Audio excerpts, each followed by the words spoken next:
Damascus on the television earlier today, and I think it's fair to say that we are staggered by the way that Optus has navigated this with our governments. I've also spoken to the head of the regulator, the Australian Communications Media Authority, about ensuring that there is a full and thorough independent investigation into what has happened here. And I will be looking at what other requirements need to be applied upon providers to ensure that they alert emergency services properly, which it is clear on the facts that we know at the moment, Optus has not done. We never want to see failures like this happen, and we're disappointed that it's happened again. No 000 outage is acceptable, and this will be thoroughly investigated. It would have been incredibly distressing for people to call 000 in their time of need and not be able to get through. And the impact of this failure has had tragic consequences, and personally my thoughts are with those families today. Optus and all telecommunications providers have obligations under Australian law to ensure that they enable emergency services calls. Optus have let Australians down when they needed them the most, and this isn't good enough. Delivering access to 000 for when people need it most is a fundamental requirement for a mobile carrier in Australia. We will be closely monitoring these investigations and Optus's response, and we will act in the best interests of Australians to keep failures from this happening again. I'm sure you must have some questions. Who would like to go first? Have you spoke to anyone at Optus about what? Yes, I spoke with the CEO, Stephen Rue of Optus, earlier today. You wouldn't be surprised to hear that I conveyed this is completely unacceptable, and I put a number of questions to him that I had personally about how this has happened, and you will be hearing from him later this afternoon. Minister, when was the federal government notified about this? We were notified late yesterday afternoon that there had been an outage that had significant impact and that there had been deaths. Was that before or after the Optus press conference? It was slightly before. Have you had a conversation with Mr. Rue about why that was the case, why the delay in letting the Commonwealth know? Yes, that formed part of the long conversation that I had with him earlier today. What was his justification for that? Well, not to speak for Optus, because these are very serious questions for Optus to answer. I think we can all agree. I guess, you would have heard Premier Malinowskis speak earlier today. Obviously, the Australian government interacts with Optus. I guess we have all been taken aback by how long it took for us to find out the gravity of what has happened here. But I guess what Mr. Rue would say is that they themselves are still gathering that information, but these are serious questions for them to answer, particularly why didn't they know? Why didn't the alarms go off? Why did the testing fail? How long did it take them to work that out? These are questions for them to answer, and Stephen Rue will appear later this afternoon. How concerning is this from the federal government's point of view following the 2023 network meltdown? I find it hard to put into words how this could have possibly been allowed to happen again, given what happened in 2023. There was the full Bean review into what happened with the Optus outage in 2023.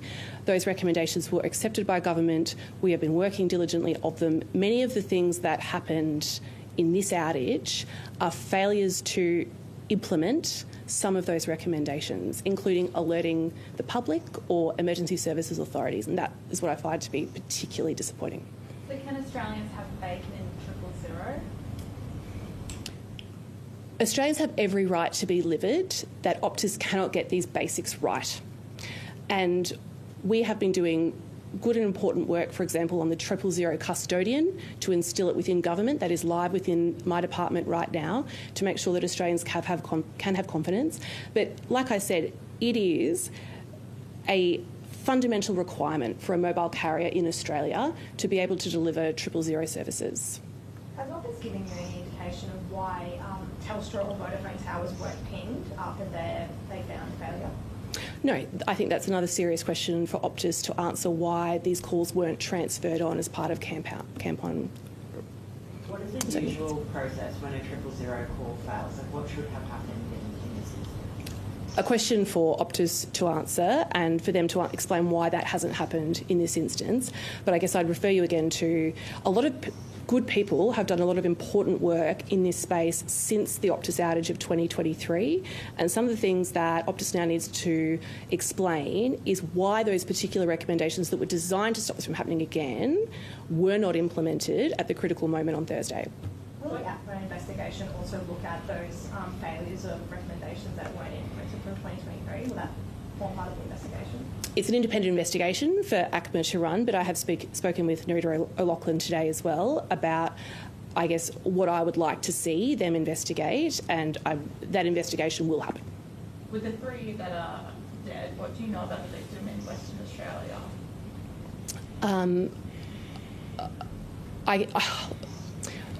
I know a little, but I don't think it's a matter of public record yet, and I understand it may be for the WA government to speak first in the space.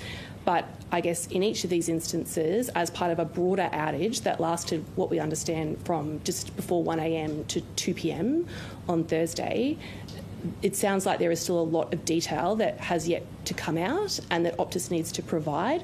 And one of the things that Stephen Rue assured me of when we spoke earlier today was that they are working to get that detail to you, and you will hear from them regularly this afternoon, tomorrow, until we get to the bottom of it. Do you think this is grounds for a coronial inquest?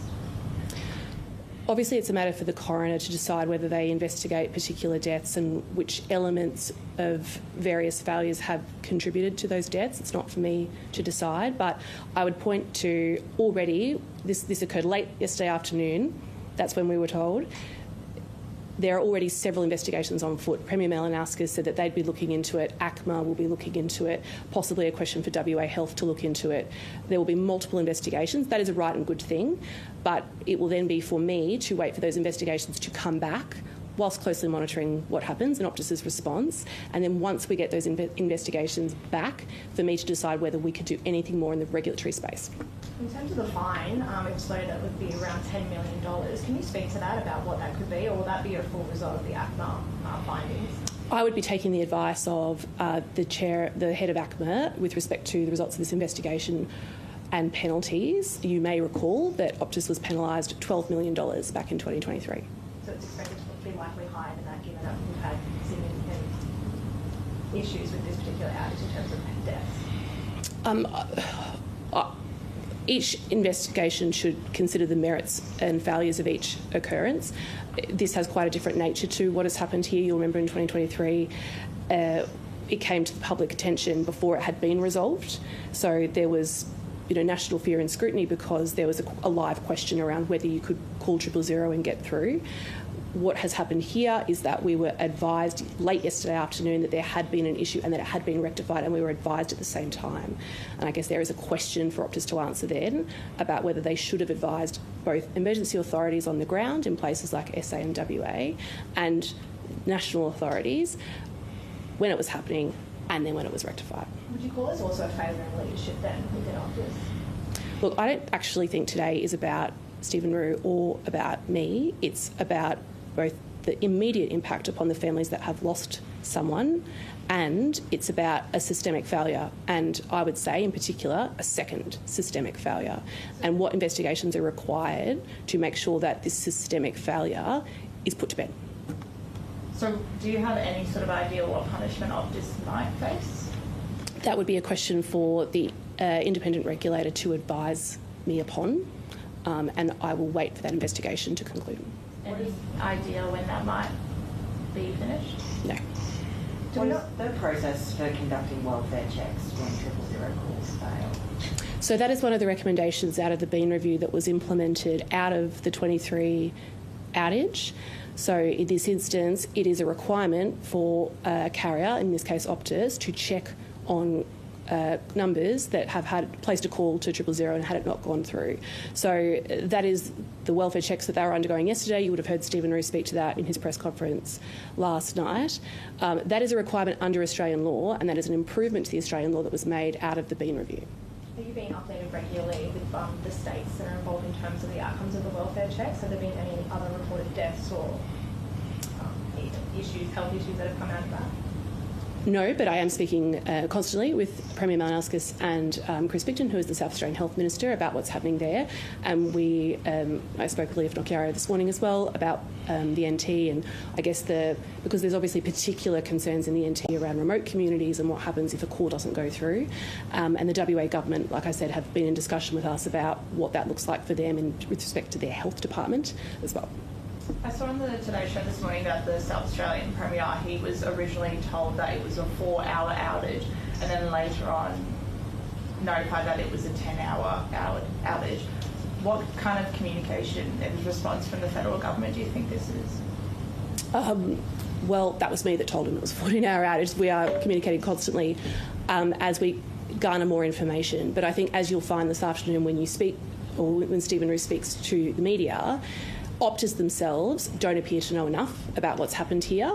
I don't think that's good enough, that they even now, what will be 24 hours on, not have good answers as to why there have been failures, why alarms didn't go off, why things didn't connect, why they didn't know that things weren't connecting, why it took so long to complete the welfare checks, why it wasn't sort of a matter of instant obligation to alert the emergency authorities on the ground so that they could do their work. These are all questions for Optus to answer. Alice? Thank you. Last takers? Have a good afternoon.